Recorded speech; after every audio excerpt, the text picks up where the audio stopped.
Game on, everybody! Time to shine in Division 7 once again, and now we got Hidden Claw going up against Hot's Musical in our first game of the best of 3 series here. On the left side, we got Hidden Claw with Virtual on ETC, we got Jixinode on Zul, Alex the Kid on Stukov. Don't mix him up with Alex the Pro G, that's a different one. Sheol on Lunara and Meaty Batwing, alright, on Li-Ming. To the right side of the map, the opponent in Red Hot's Musical, and they're playing here with Todazul on Blaze. We got Fengshen on Johanna, we have Nawane on Jaina, another noob on Reyna, and Lilith on Alex Straza.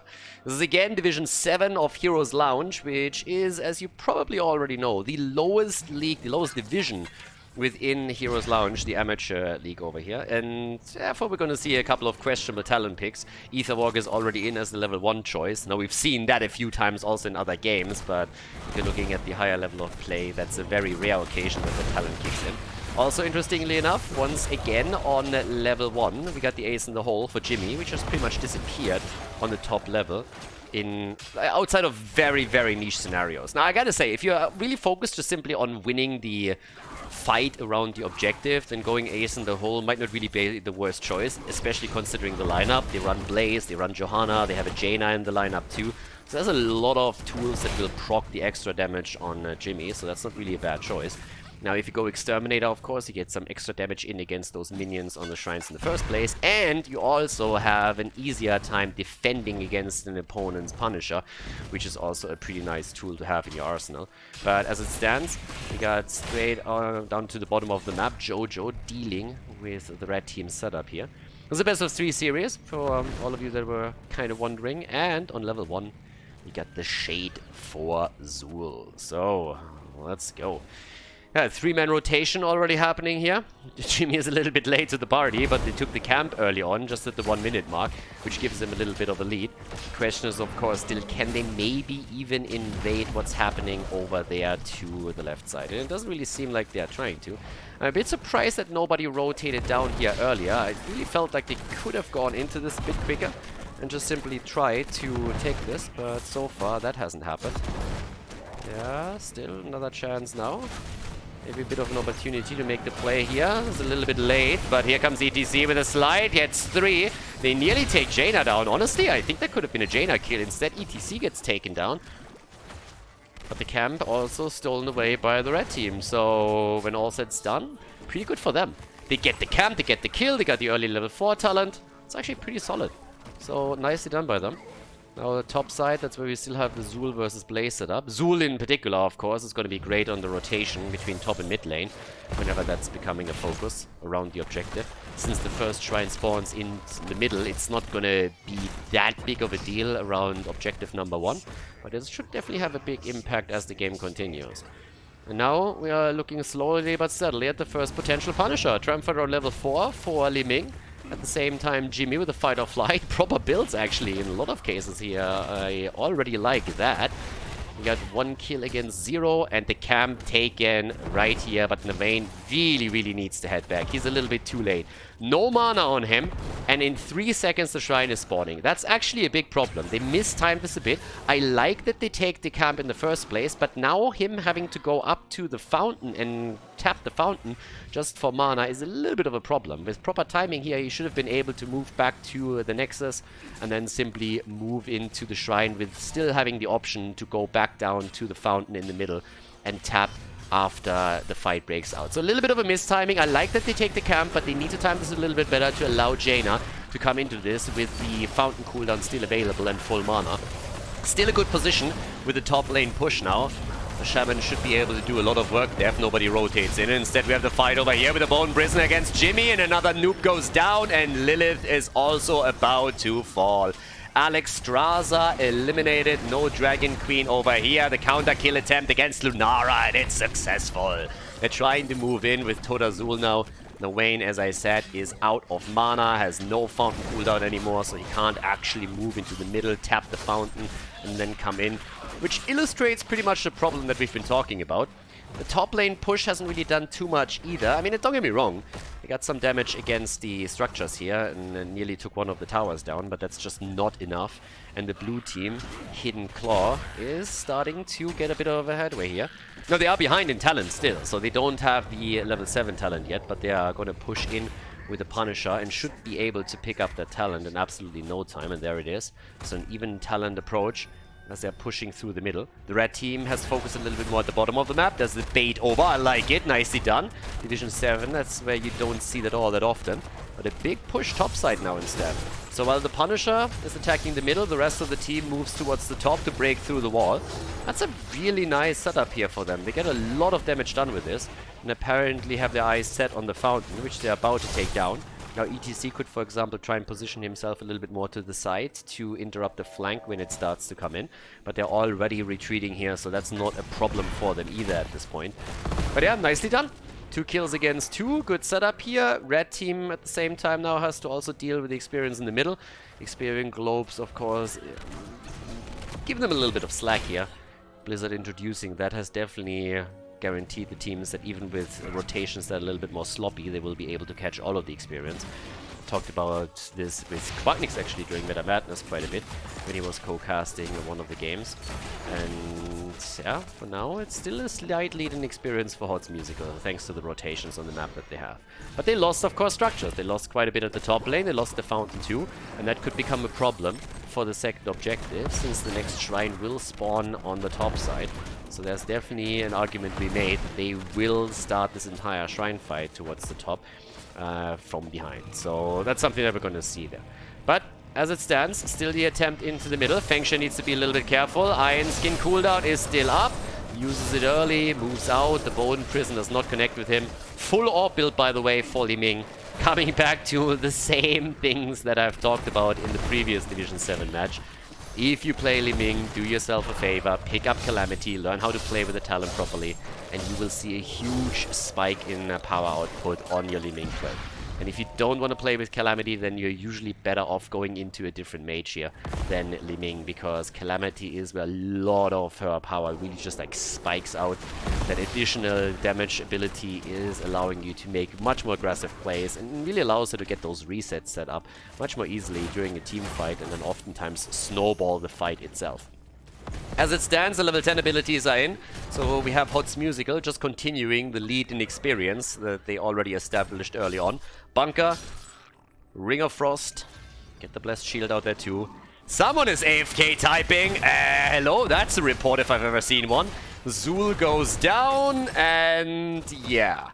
I don't know if these guys don't use voice or what exactly that was. I mean, either he was typing or he was taking a huge bite out of a taco. One of the two. There is no other explanation here, but that was definitely a free kill for the red team. And they're like, well, dude, if you don't react, we're gonna take that kill any day of the week. Now, as the next shrine spawns, Zul is going to be back, and they have the level 10 abilities now too. Which brings us to another point that we should probably talk about. Disintegrate on Li-Ming, not really the best talent. Wave of Force allows you to make way bigger plays. It's huge utility for the hero and allows you to get really nice combos out. Disintegrate is pretty much not played unless you have an Anubarak against you that could supply a cocoon that you want to break down as quickly as possible. So another thing with the build of Li-Ming that we have to highlight here. Lunara going for the Thornwood Vines. The camp taken, also something that first of all happened too late, and it's not going to give you the value at the top lane that they probably were looking for, simply because this is also where the objective spawns. It's a 15 minion lead already for Hidden Claw, but the attack keeps coming. Alex Straza, there's Ult and Dragon Queen up, there's the ring, and ETC is down. Yeah, Frosty Beef right here. 4 kills against 2 as Hot's Musical says, well, that second Punisher is going to be ours, boys. We're not going to give this one up as easily as we did on the first one. Bunker is already out, can play around a little bit, dodging out on the Bone Prison with it as well. Fengshen is a little bit low, but the team is starting to take the position on the shrine. They're still fairly behind though. And now keep in mind that they don't have a fountain. To be fair, the blue team doesn't have one either, but looking at the hit point pool of Hot's Musical, they are in a bit of trouble here, since ETC is now starting to move back in, so this thing isn't over yet. This team fight could turn if there's just one kill that gets picked up by Hidden Claw, and the blue team is looking for exactly that. Moving in as we speak. Here comes Alexstrasza with the ult though. Comes in and saves Johanna. Blaze gets attacked. Push back immediately. 31 stacks against 25. And in we go. Lilith at this point starting to get some of the damage out. And I'm not quite sure if I'm high or not, but like I haven't seen a Dragon Queen yet. Maybe I just blinked and it's already over. But yeah, I must have missed it because I didn't see it in this fight either. Now Lunara goes down, and with the Punisher taken, that's 6 kills against 2 now, and they're moving straight through the top to take down another fort. 2 of them are in. Blaze actually rotating straight down to the bottom and trying to get that done right here. Yeah. So now we got the level 13 talents also in. It's the lead in experience, it's the lead in kills, it's the lead in structures as they take the first fort down. And they're already working on the wall towards the keep. And honestly, with Zul at the bottom and Li-Ming not being ready for the top defense either, this could even lead to a keep either taken down or taking a lot more damage than it should. This thing is on half HP pretty much already. That should never happen with a second Punisher. We're looking at 10 minutes time frame with half of the HP gone. If there's ever a top Shaman camp that pushes through this, this is going to be a big problem. Alright, so ETC jumping back down with the Hearthstone. By the way, there was actually a bit of a comment lately on YouTube where someone was questioning why you would use a Hearthstone right in front of the Nexus. The reason is actually simple. If you Hearthstone through, you get a boost. Oh, that Bliss Shield hurt. Yeah, that didn't do anything. But if you Hearthstone, you get actually an insta amount of mana and health. And that oftentimes helps you and makes it a little bit faster to simply Hearthstone from that position instead of just walking the way to the Nexus there. So something to keep in mind in case you weren't aware of it. Nice setup and the kill with the reset. Li-Ming coming in but dying to the tower. It's a full fiesta at this point. A 4 versus 2 trade. Hots Musical is going to be happy about that. But yep, top lane is already pushing as expected.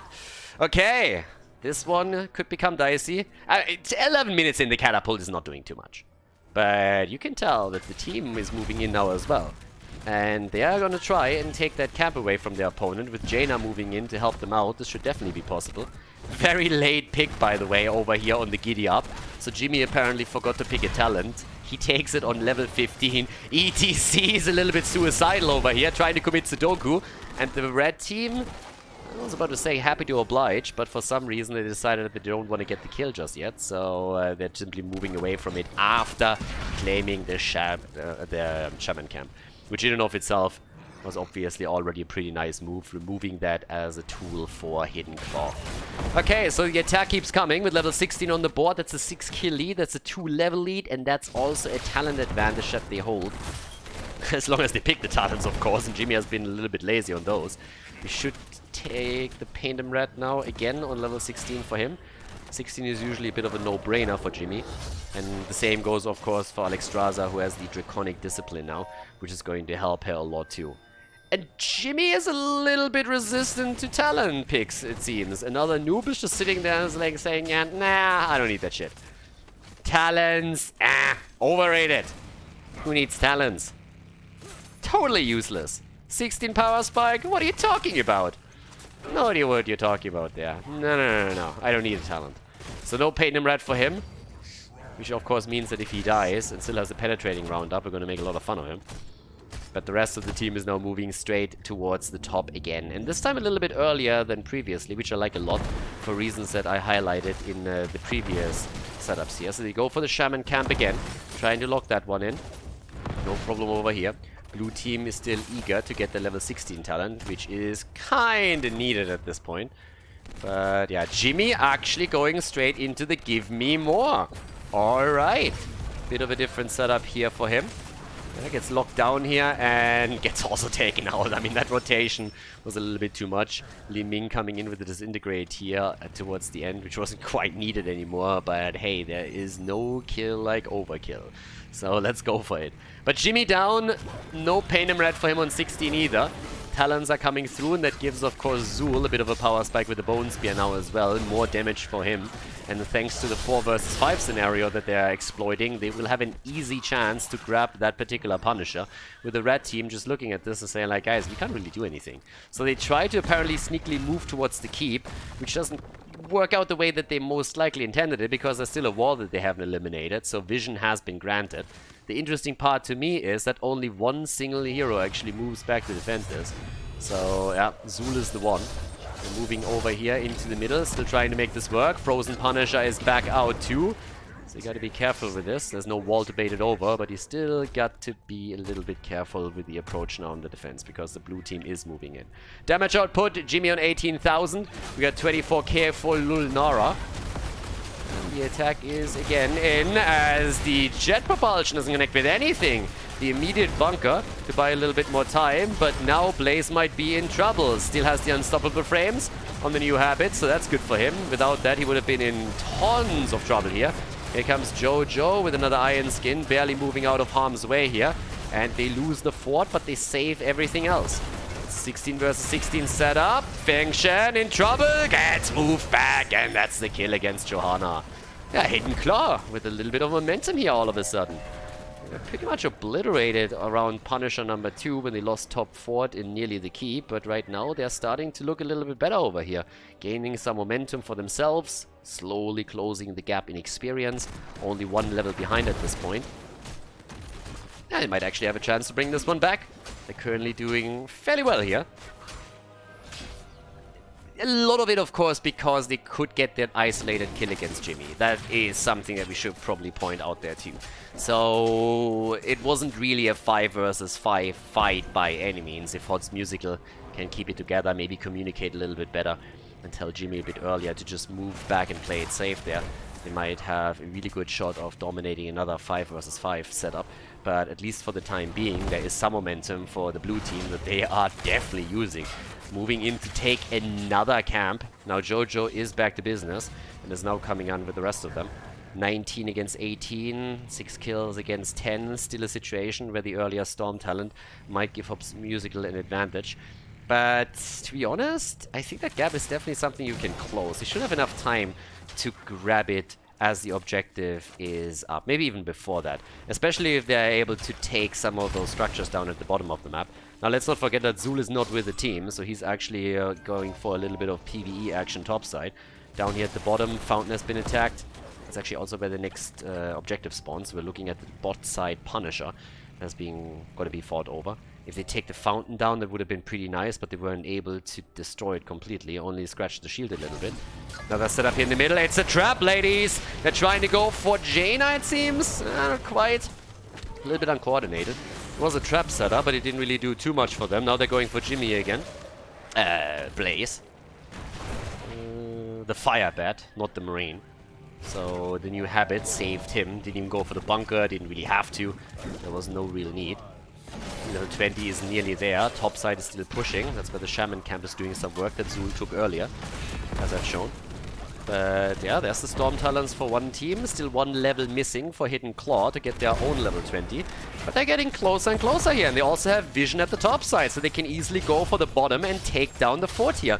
No problem whatsoever. Red team can't rotate fast enough. And they don't even try. Instead, they're just saying like, guys, you know what? We can actually finally take that keep down at the top that we've already nearly destroyed earlier on, and there's just no reason why they wouldn't be able to do that right now.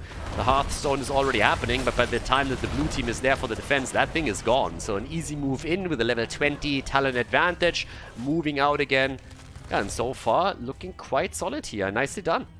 That was actually a really cool move, and also at a very, very good moment in time, just when they had the level 20 Storm talent advantage. Using that now to move in here again, but of course the blue team should be able to get 20 in just a few seconds.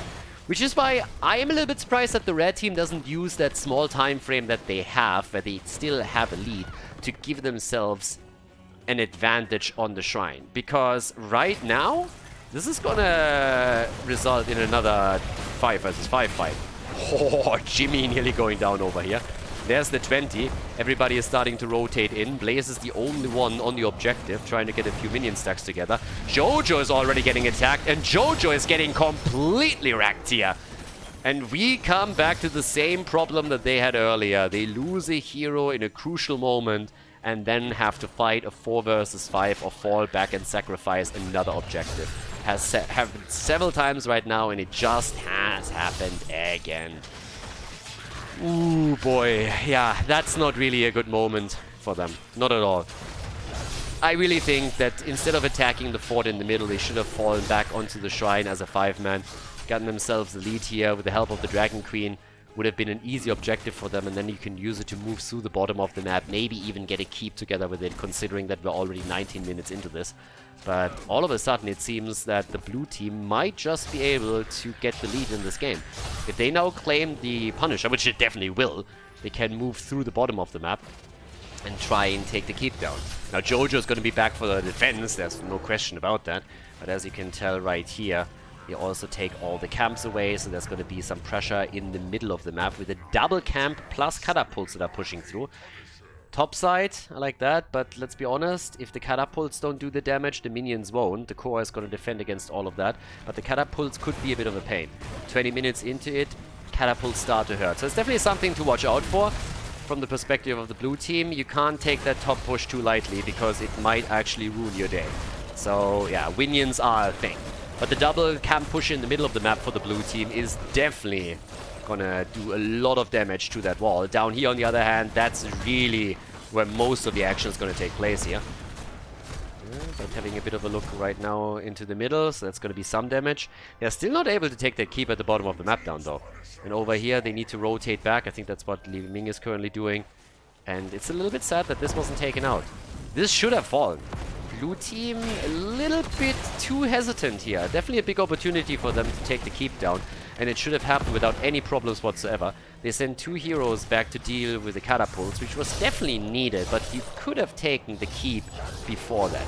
Then again, the red team just says, you know, we're actually feeling sorry for these guys a little bit, so we are sacrificing the keep for no reason whatsoever. And send our Blaze down to the bottom of the map a little bit too late. So, yeah, all's well that ends well, right? So they were still able to take the keep down, I suppose. Blue team, again, red team felt a little bit sorry. They took down the top keep and they just said, you know, guys, let's go for the fair play move. Let's go for that and just allow them to take the bottom keep for free. So, yeah, a little bit of a rotational mistake, I'd say. When it comes to quest talents, all of them have been completed with one exception. Jaina has actually not completed her baseline, meaning she doesn't have the ice block available yet. Big pressure to the top push against the fort, as you can see. But now that the map opens up more and more, and we're already 21 minutes into the game, we are definitely entering Winian territory. And down at the bottom of the map, the first catapult is already pushing in. Of course, the entire situation is exacerbated by the fact that the fort here is still standing, which means there is 0 counter pressure from occasional catapults on the side of Hot's Musical. That's a big problem for them. Damage output, by the way, we have 22,000 for Jaina. 3 heroes have still not died in this game. Jaina, Blaze, and Stukov. 35,000 for Lulnara. She's getting the damage out. Topside is getting pressure too. Topside, by the way, in a really similar situation to the bottom of the map, because the fort over here is also still standing, so it's still up. It has to be dealt with. It's all about the camps right now, as they're starting to move in for that. Nice lockdown. Great play, actually, by Stukov. Can they follow up with a kill? They're trying to. It's a mosh pit, baby. But the ult already went through. Alexstrasza is safe, but everybody over here is low. Here comes the Dragon Queen, on the other hand. So a lot of cooldowns are getting popped here. I mean, literally every single ult has been YOLO out in this last fight. And all the abilities that they had. Not a single hero died, though. And oh boy, we are 22 minutes into this. Yeah, Shrine is spawning at the top now, and I would say this is a big problem for Hot's Musical, because as the catapults scale into the late game, and the blue team also is about to take the camp at the bottom of the map, that pretty much means that the bot lane is going to push extremely heavily. Now this should be defended quite easily, but those catapults will still be a problem, and the blue team might also walk away with a bit of a lead into the Shrine. And another fight would be kind of nice for them. Another one of these cases, by the way, where you might not want to use your face melt on ETC the entire time. It can oftentimes be a bit of a problem if you just YOLO the cooldowns out just because you have them ready. But, yep, let's see. Catapults are taken apart. Shrine is already active. Everybody is moving topside. Red team, I don't really think that this camp is going to do anything for them anyways.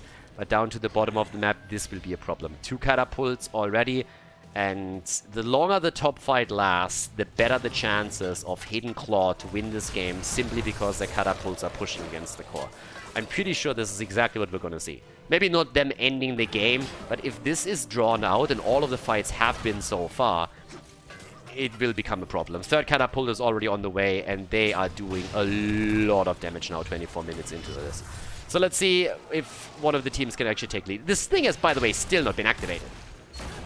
And the red team is the team that should really be interested to make this whole procedure a little bit quicker. Like, they are the ones that need to move in and make something happen here. And they are just delaying this and delaying this and delaying this. I don't know what they are waiting for, but they are the ones running out of time. At the bot lane, we have 3 catapults now pushing in, and that's going to be the last wave before the catapults hit the core. Maybe if they're lucky, another one is just going to spawn before they're going to attack. Very likely, actually, it's going to be another wave. There's the ring, and it doesn't do enough. No. Oh, ho, ho. Correction. Stukov goes down. ETC with the power slide attempt, but they're already moving away here. A little bit low, and catapults are starting to arrive at the core at the bottom of the map. I called it early, and it's happening. Feng Shen in trouble, gets actually healed by Alexstrasza. But again, ladies and gentlemen, triple catapult, bottom of the map, 25 minutes into the game. This is gonna hurt, and it's gonna hurt a lot. You can see the shield already getting reduced, and newsflash, it's getting reduced quickly. This core is gonna take some serious damage. Lilith with the Dragon Queen, the core is falling. Up here, the fight is still unfolding right in front of us with another kill. Lulnara is down, ETC is about to die. The problem is it's not the only thing that's dying, because that core is toast. Ladies and gentlemen, once again in Division 7, the strongest team, the Winions. The third team in the game, and they take the lead for Hidden Claw as they drop the core, and Hot's Musical loses game number 1.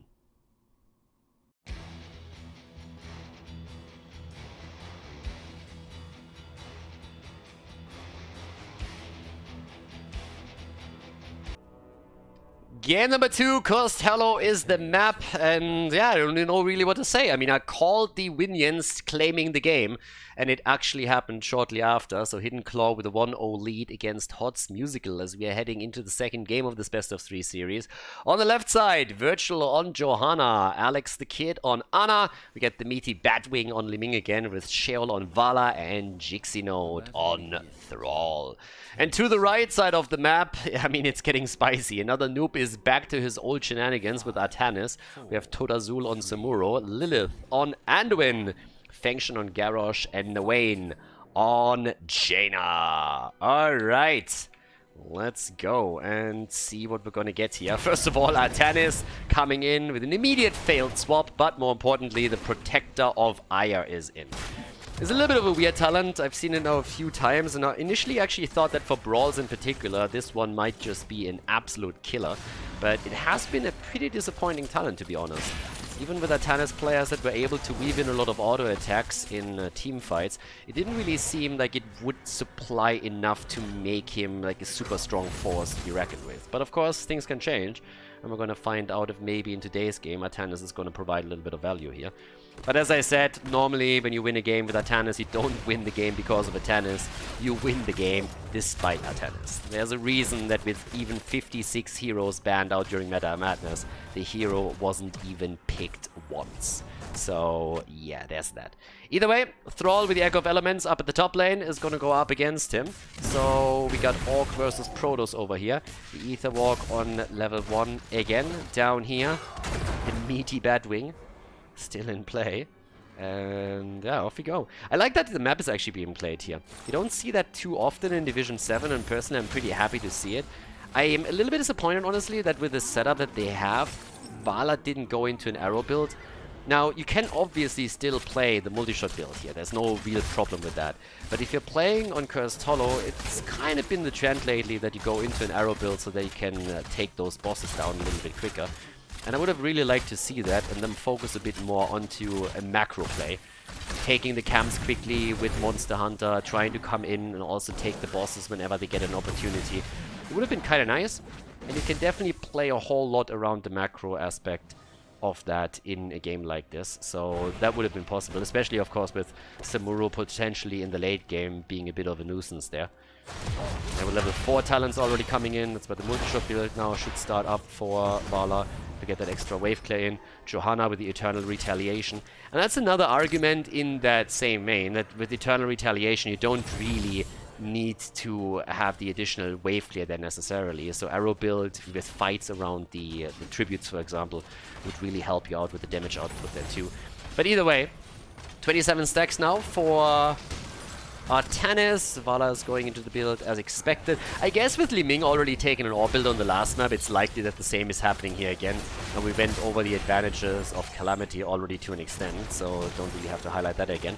But in this game, the Samuro aspect is something that will become interesting in the later stages, simply because his pressure on a global level can be super annoying. The macro level is incredibly important when you play that hero. But either way, down to the bottom of the map, there's the position already taken around the first tribute by Hot's Musical. Now, of course, they're banking all their hopes on this game to extend the series a little bit and force that third game. There's already a little bit of flip. We didn't see a kill just yet, but there's an easy freebie. Jaina comes in, simply channels the tribute and says like, well, that's mine now. So, yeah, easy one for them. Walk away with the first tribute, mainly because the blue team is just a little bit too late to the action here. But, okay, only range damage actually for Hot's Musical is Jaina. So a little Frost Lady over here. Yeah, there's a bit of a swap, good damage. But of course, Thrall still has the self-sustain here through his trade. It's a little bit late on the stacks now. 15, I mean, it's not too bad, honestly. Oftentimes you want to complete this a little bit quicker. Then again, this is still Division 7, so there's that. 0 damage, by the way, on Jaina on her baseline so far. There weren't really a lot of fights. Normally you see the first big fight happen around the tribute, but since she got the easy channel through there, that didn't happen either. Right now we have level 7 abilities in, and that of course continues as we feared already. Zai's Vengeance, the AWP build for Li-Ming. We still get good talents for the rest of the team though. We got the Ancestral Wrath in already, so that's always a nice talent to have. Top side, the Tannis is a little bit low, and another noob is definitely playing with fire here. Should probably be a bit careful, but has to defend now against those Siege Giants, and Thrall already rotated back down. So that's where we have a bit of a flip happening. Samuro is trying to wreak some havoc, and actually does. Virtual is already experiencing the way of the blade as we speak. And they're trying to push into a tribute that actually spawns in a bit of an advantageous position for Hidden Claw here. It's definitely a bit easier for them to hold that position here. With Thrall now rotating in the side with a potential flank, it could become dicey. Especially since Artanis isn't here yet, but he's on the move. The Wolf misses. Experience lead goes slightly over to Hot's Musical. Nothing insane just yet. Yeah, there's another swap attempt. Thrall and Artanis still at it. The rest of the team over here is still trying to make a bit of a play. Yeah, the AWP nicely dodged by the red team. But they're starting to fall really low here. That flip hasn't succeeded either. And Vala's a bit low. Has to actually balled out, and that depletes her mana pool completely. Navain on his Jaina barely gets out of the range of that last AWP. That could have been the end of it. Thrall is doing what he can to go for the interrupts. Gets flipped over though, gets stunned out, body blocked, and might even die, and indeed does, as Jaina comes in with the damage. Vala is also dead. That's 2 heroes eliminated. Still a bit of a fight, as Johanna is saying, hey, I can take that Artanis down. Problem, of course, is there's nobody there to help her out. Outside of the towers, and Artanis is eating a lot of that. Ah, beautiful setup. Nicely done. Alex Kidd with a sleep dart, and that's all that they needed here. Boss, on the other hand, gets attacked now, and, well, even with a 4 versus 5, they're still sticking to it. And they might even get that now. They should be able to. The blue team rotates in, but I think they're a little bit too late to the party. Or are they? Maybe that could be the steal. That's a big one. Yeah, gets thrown over. They're still trying to make the play. Vala is down again, and the red team walks away with the boss. Now, yeah, that actually could have backfired very heavily. Germany would say mehr Glück als Verstand, but they were able to grab it, so I guess congratulations. Maybe not necessarily the safest play, but hey, it's what it is, right? So with the early level 10 is definitely going to hit, and that boss is wreaking havoc at the bottom of the map now too. and is going to be able to do quite a bit of damage here. Another tribute is on the map, and guys, I don't know what to say, but this is going to be a curse. Yeah, they just got the 3rd tribute, and we are talking curse now, and that's early in the game. And level 10 is on the board. 3 kills against 1. Level 10 ability, still a defense down here. Boss finally taken down, but they are already moving over and saying like, you know what, we're actually going for the keep now. We got level 10, so let's just fuck it. Who wants to go for forts? What? We're gonna go for the keep. And they're gonna grab this one. They can easily take this. This is actually really nuts. They have level 10. The blue team can't do anything about it right now. And even if a few of them die on the way out, it doesn't matter. I mean, that's a big deal already. So they take the keep down, move out now. They're all low, and some of them might fall, but they have the level 10 abilities that they can still utilize here. I honestly would say just try and turn it against one of the heroes. But damn, it's a bit of a ballsy play. And there goes Jaina. That's level 10 now on both sides. Garrosh gets taken out too, but honestly, you got the keep. I mean, rest of the map is also getting pushed. The fort at the bottom of the map has been eliminated too. They could have used the level 10 abilities a little bit earlier to turn it, but instead they're just losing hero after hero. I don't really think it matters though. That's still a positive trade. And guys, it's not over yet. Look at the mid lane. With the blue team coming towards the top to defend the keep, they lost the bottom fort. They are losing even more structures at the bottom of the map now, as you can see here. And I don't know, but that fort is about to fall as well. So all of a sudden, even with the boss here taken, that's still a big win for HOTS Musical. It's a bit of a weird one. And I honestly think they could have done way better than they did. With level 10 abilities, when the blue team moved in to force them back, all they needed to do is turn around, pick a target, and press R. Use their rogue abilities and fuck someone up. It's all that they needed to do. They didn't need to die there. They lost a lot of heroes in that last encounter. They still got away with the lead because they took that keep down. But to be absolutely honest with you, I think they could have just killed a few heroes there with no problem. Yeah, we saw that stuff. And that would have been pretty easy for them. But as it stands, a keep is down. We're 9 minutes into the game. Yes, there's a lead now for Hidden Claw on experience and also in kills. But the situation on the macro level is definitely going to become a bit of a problem, especially since now, of course, the catapults are spawning here as well. And eventually, that is going to take down the fort, so they don't even have to do anything here anymore. So that's already a big win. Top lane is going to push throughout the entire game. So generally speaking, it's a little bit of a risky move that was made there, but I don't really object to too much. In Division 7, that's totally fine. But once your opponent forces the fight, when you have level 10 abilities, you don't run, you turn around, and you just kill them. At least 1 or 2. But of course, Hidden Claw is now back on experience, so they're gonna try and somehow establish not only a lead here, but build up some momentum. It's not gonna be easy for them, especially since the curse took way more than only the keep. Let's not forget that there's also 2 forts that were destroyed, one in the middle and one at the bottom of the map, so that's definitely something to consider here. And we'll see how that works out in the long run, but right now, things are okay. Artanis has 108 stacks, which means he has a 10% damage increase on the auto attacks. Not really a whole lot. You want the hero on way more auto attacks if you pick that talent. And as I said previously, it's not really going to be easy at all.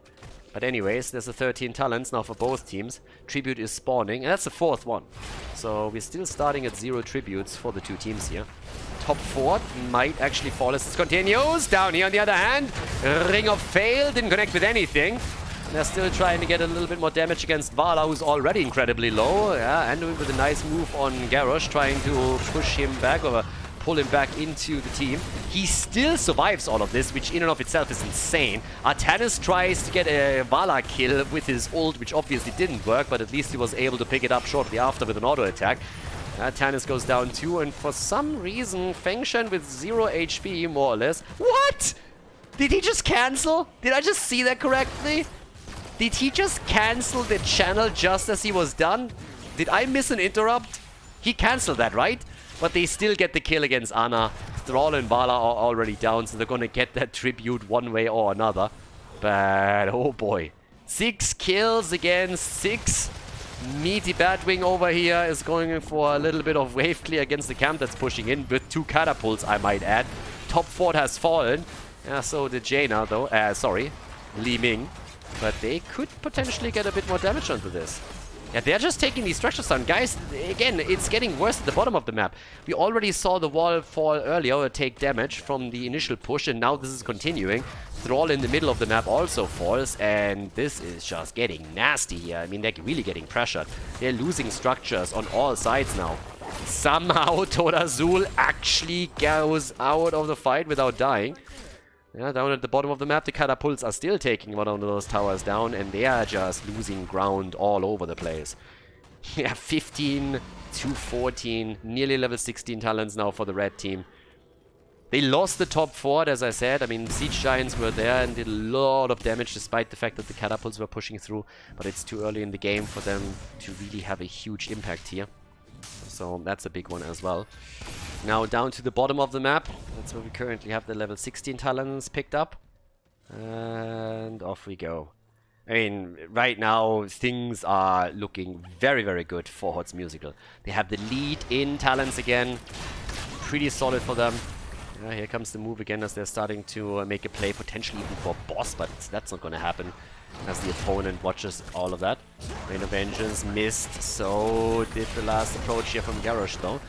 Be careful with this, they want to force the fight with the extra talent, and they do the taunt and the kill as Vala falls. Nicely done. Very nice execution. That's another kill, that's a 5 versus 4 with level 16 talent advantage. A couple of heals, and then they might even make the play for the boss in the middle of the map. Yeah, we already saw that keep take some damage. It's starting to get really tricky now, because how are you going to react to this? I mean, even if they know that the boss is taken, which they should, they can't do anything about it. One evil damage dealers is gone, you don't have anything else to throw against them. Even if you had the numbers, you don't have the talents, so you can't do anything about that. Thrall had to move towards the top side to also save the fort, as we said previously. With the keep already eliminated, the catapults are spawning, and that just simply means that you're going to lose the fort eventually anyways. Invade on the camp, they try and get the kill, there's a flip over, and goodbye Li-Ming, goodbye Johanna. And with the camp and the kill against Vala, this should also be the end of the keep in the middle of the map. And of course, you look at the minimap and you see at the bottom a massive wave pushing through with the siege giant camp, with the boss. This is the lights out moment right here. If that game doesn't end here, then I do not know why. Because they are just getting murdered everywhere. HOTS Musical, they got angry after game number 1. Oh boy, Cursed Hollow definitely looking fantastic for them. And they are moving in, just dropping everything. We're looking at a 14-minute game right now. These guys definitely wanted a victory here, and they get it. They force game number 3 in this series. Nicely done, finishing it off with another kill. Samuro falls to 13 kills against 7, and this is game. We're heading into game number 3 in this Division 7 match between Hidden Claw and HOTS Musical.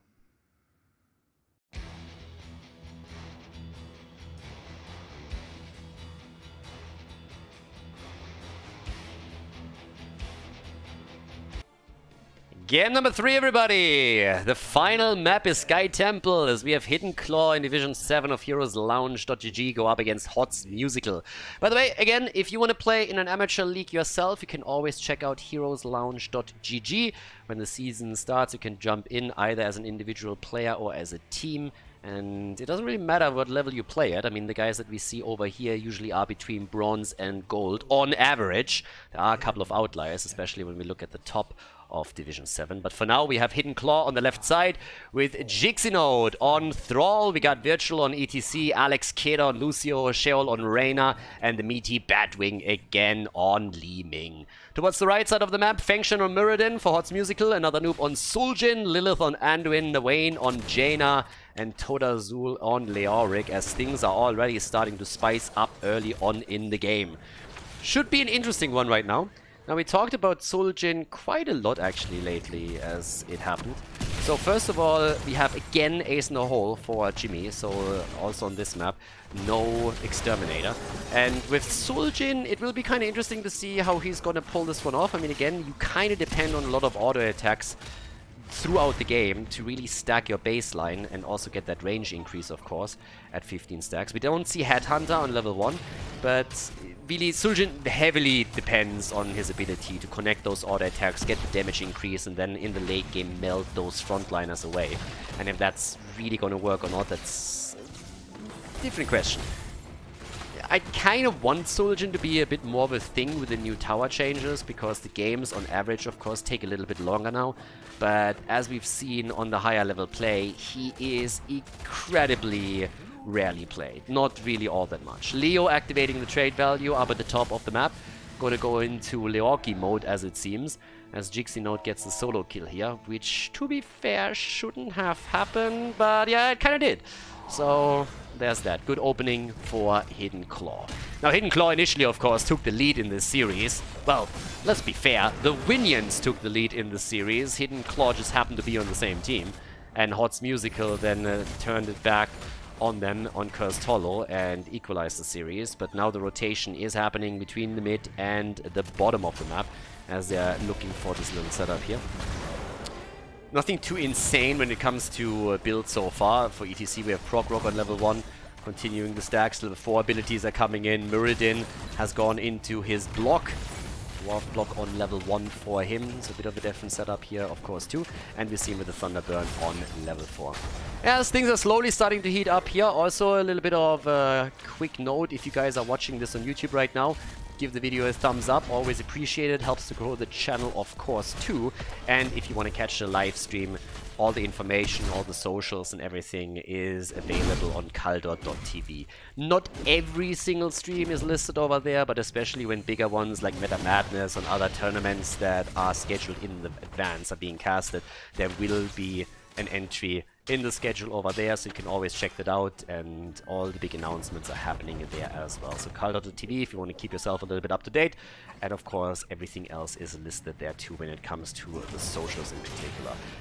I think even the Discord channel is listed over there. If not, you can find it in the YouTube description if you want to join the community setup there. But as that happens, let's go straight in back into the game here. We got 1 kill against 0, and the first objective is about to pop up, so it's actually time to shine. We have the camps pushing through the top. A little bit of better timing here for the red team. They should actually be able to push this out very, very quickly, and then their own camp is pushing through the top. But they're missing out on some time actually for the top temple. Oh, careful there. Jaina nearly ate this entire combo as Li-Ming is trying to aim in from the side. Muradin is holding the temple in the middle by himself. On top side, here's the attack already as they're starting to make the little play here. Let's go. Top side, Todazul. Looking for the drain, needs to be careful. Doesn't want to go full Leorki style in this game. Jixi Note, on the other hand, is eating a ton of damage and is incredibly low already, just as all of this starts up. Needs to be very, very careful in his stall here. Muradin is still busy in the middle of the map, and they're actually reclaiming some of the shots up at the top, as it seems. No, they didn't get anything. Nope, got fully channeled through, so an even exchange in shots actually from the two teams here. Quite a bit of damage at the top and the mid fort for now. Level 7 talents, a little bit faster. Nice Storm Bolt. The follow-up damage is not enough to take Lucio down though. By now we have only 4 stacks, by the way, for ZulJin. Doesn't really bode well for the late game here. Again, didn't get a lot of stacks out of the top fight, and that's kind of where you want to start things up a little bit, right? When you get those 15 stacks together, that means that you have also the range increase that makes things a little bit easier for you. Arcanite access on level 7 would definitely benefit from him getting the quest completed and having the 30 stacks together, because then you get the double swing, which obviously makes it much, much better to stack additional damage output onto your level 7. And in the late game, as we said before, this can really make the difference. Now, Sky Temple is always a little bit of a weird map, because you oftentimes end up in a scenario where a team seems to be forced into a boss fight. If you fall too far behind, for example, then you can try and throw a bit of a Hail Mary, force your opponent into a fight around the boss by trying to claim it, and that is more or less your ticket back into it. Once that you lose control over the structures on the map, you will always be at a disadvantage when you trade temples against the opponent, so then you are forced to take the initiative, either go for a boss or try and fight them around a temple, and that can be a bit of a problem. 15 stacks now for ETC on his proc rock, so he's getting those together as well. It's a little bit of a slower start in the game now that we have from the two teams here. Still the Ancestral Wrath on level 7.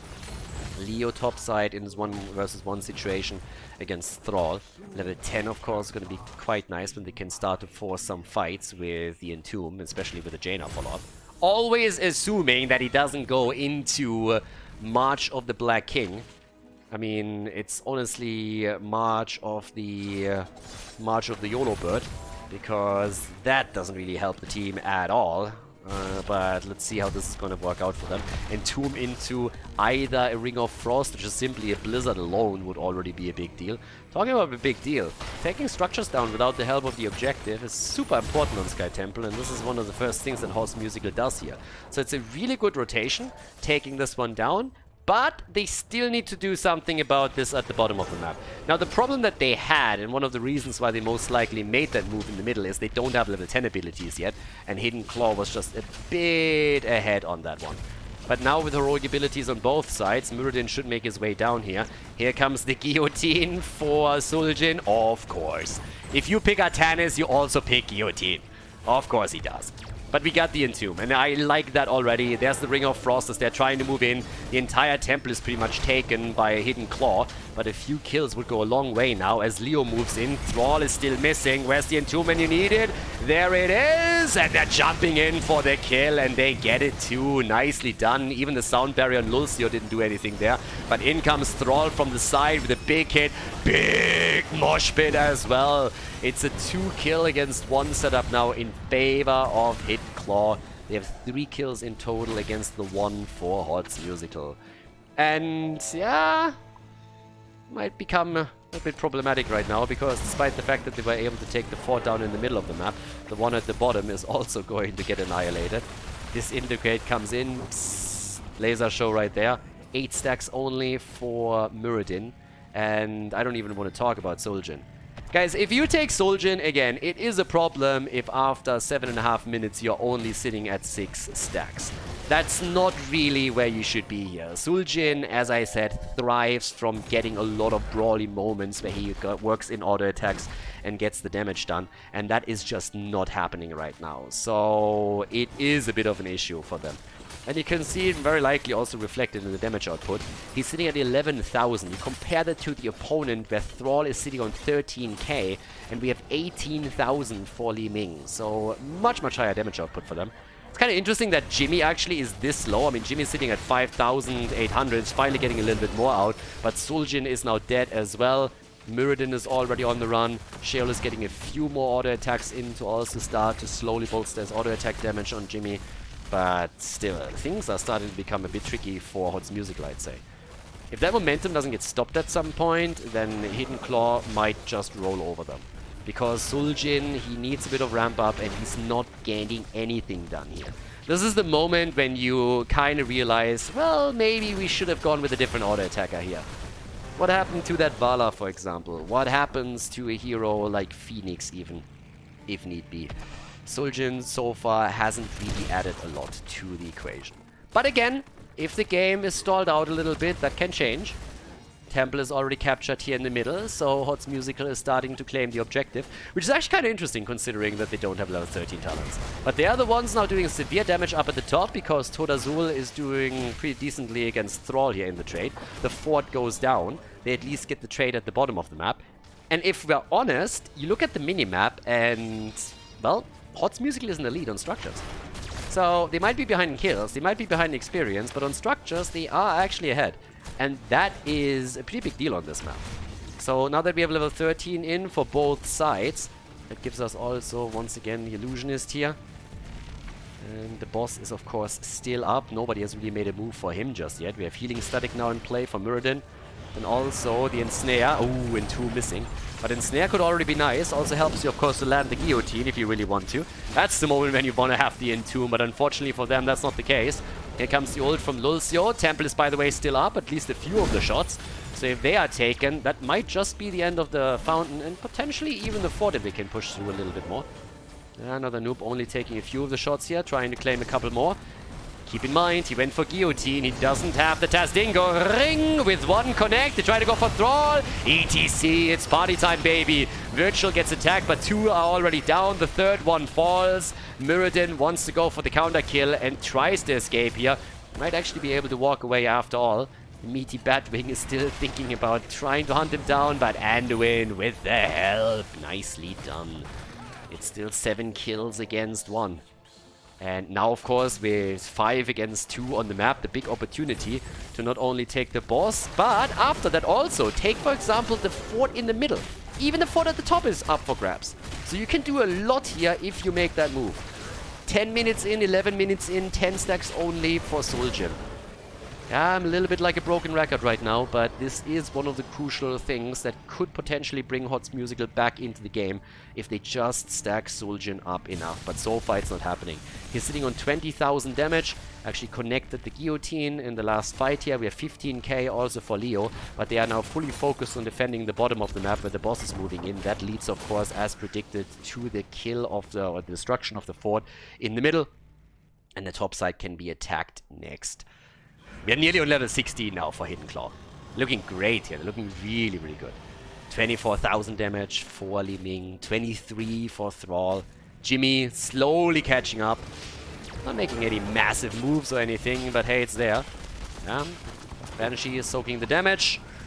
Fort goes down. That's all 3 now eliminated. And they have taken the lead on structures. So far, so good. Yeah, level 16 is in. Gives us also up to 11. And Jaina moving down to the camp, trying to take the siege giants here. Yeah, but it's starting to get a little bit problematic. The next objective is announced. This is a double temple, so you can try and play around this a bit. We don't have globals on the map. But if you don't have the level 16 talent, you of course are in a situation where you have to ask yourself, hey, how do we deal with this? Do we just try and move in on one of the temples and dodge the fight, or how are we going to play this one out? Half a level is missing, and that's just not enough time to soak that. But getting the camp over here would help a little bit. First of all, it gives you additional experience, and then also you have the top camp at least counter pushing here. But the blue team hasn't really made the move onto the temple either, so instead of a head start, they will have a 16 versus 16 fight regardless. It's actually the red team. It's the team without the talent advantage that is first on the objective, but Meridian needs to be careful here. Gets immediately stunned out, pushed back, hasn't used the stun yet. Yeah, they use all the tools that could have potentially interrupted him, but there's the lockdown, and it's party time. They're starting to go in. Oh, the entomb is big, but it doesn't... Oh, actually, it might just do quite a bit there. No, not enough. 16 versus 16 now, though. There's the problem when you have an advantage and you don't really capitalize on it. They could have just done a lot of work before 16 was ready for HOTS Musical, but they really didn't use that time window well to give themselves a lead here. They still take the fight, though, and that's all that they really need to do to now claim the temple at the bottom of the map, which triggers a rotation from HOTS Musical. They're just simply saying, okay, we can't win that fight there, apparently, but let's move up to the top and at least get a few of the shots. So, bot lane is starting to get attacked quite heavily. And there's also, of course, the Siege Giant camp, which is a bit of an issue, and that's exactly when Toda Zul comes into play, because he immediately starts moving in and saying, okay guys, I'm going to try and deal with that. Fort at the bottom goes down since top temple is taken by the red team, but you can already see where this is headed. This is going to be a keep that falls, one way or another. ETC is soaking the last final shots, but the team is already moving in to ensure that this is definitely falling. That entomb doesn't do jack shit. Yeah, congratulations, you just trapped him, but who's going to get the kill for you? There's nobody there that can help you with that. So, there's that. Jaina moved back, didn't even take all of the shots topside, and that gives an opportunity to the blue team to slowly make their way towards the top of the map in order to claim this one too. Yeah, ZulJin is sitting at 12 stacks now, 13 for Meridian. And here comes the rotation towards the top. Still a level ahead, roughly. And the opportunity to make the play here. Okay. Keep down at the bottom of the map. Shots fired, again, through the top. As they're making the play there. And here we go. Slowly but steadily, the blue team is establishing the position as the red team is trying to push into it. And Tomb is back. Could be used. Gets used. Where's the follow-up? There's the follow-up. Ring! And Jimmy gets saved by Lulcio. Jimmy gets saved and they turn it around. The kill against Leoric. He's ghosting around once again. ZulJin is trying to do what he can here, but it's just not enough damage. Another Storm Bolt doesn't turn the fight around either. 32,000 damage for the Troll. We got 42,000 and 38,000 for Li-Ming and for Thrall. And Jimmy is catching up too. He's sitting at 30k by now. That's good for him. 1.5 level lead for Hidden Claw, and they're just looking great here. Now, ZulJin with his problem stacking, by the way, 27 seconds. Yeah, that boss could be focused once at level 20 is there. If they get a kill against Jaina right now, that would be a disaster. It would mean free boss in a few seconds. Nice try, my friend. Nice try. Nobody wants to party with ETC. I mean, again, A for effort. A for effort. Alright, so wasted the cooldown there. Has to move back. Does he get interrupted? Nah, Stormbolt comes in a bit too late. But they're nearly on level 20. Storm Talons are going to be a big deal for them. One stack missing for ZulJin, by the way. Just saying. To get them the... at least the range increase for him. It's going to make things a little bit easier. But, okay. So, level 20 is in any second. Now, keep that boss in mind a bit. That's nearly a 2-level lead now for Hidden Claw. Make sure that you get your 20 before you force the fight. I mean, they have all the advantages in the game now. They have taken a keep down on the opponent's side. They are on level 20. There's a single temple that they have. Bot lane is getting pushed by the siege giants that they have. They can go onto the objective, for example. Keep someone at the bottom. Just like check if bosses may be taken.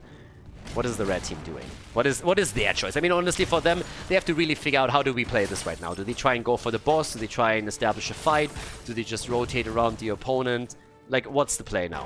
Leo's defending the bot lane, can't blame him for that. Another noob is already driven away from the rest of the team. They drove a little bit of a wedge between the two parts here. Camp is stolen away, so that's a bit of a setback. Jimmy, by the way, on 23 stacks for his behemoth armor on level 4. ZulJin at least now on 15 stacks, so the range increase is there on the auto attacks. That helps them a little bit. They still need an entire level. And now the move at the top. And honestly, that's a boss. That's a boss play. That should be a boss play, and ZulJin is already at it. The rest of the team is a little bit late. They should have been there a little bit quicker. I'm slightly surprised that they're just standing there. They could do so much more right now. Either take their cam, push the lane out, but the keep is gonna fall. So that's 2 keeps down once that this is said and done. The only thing that worries me a little bit, that theoretically, if you take the boss, you could actually go for game here.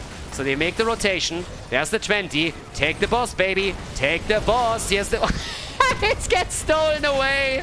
Oh my god. Lucio is down. ETC moves in, steals the boss away at the last moment. Leo down. Muradin down. Oh my god, that hurts.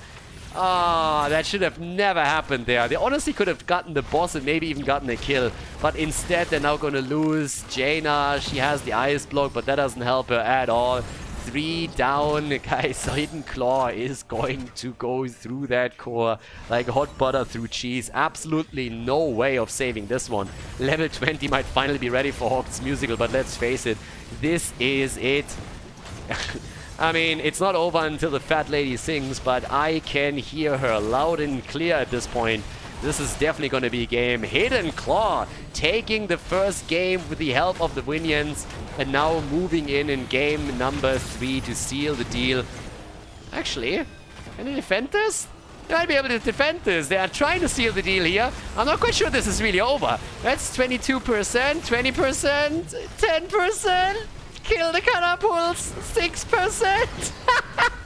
Li-Ming is down, 6% on the core. And oh, by the way, the keep hasn't fallen. The keep hasn't fallen because they rotated down. So that's an interesting twist. I mean, that fat lady is still singing, but holy hell, team. Yeah, right-clicking the core helps. So I've heard. Instead of playing around with the heroes. Nice!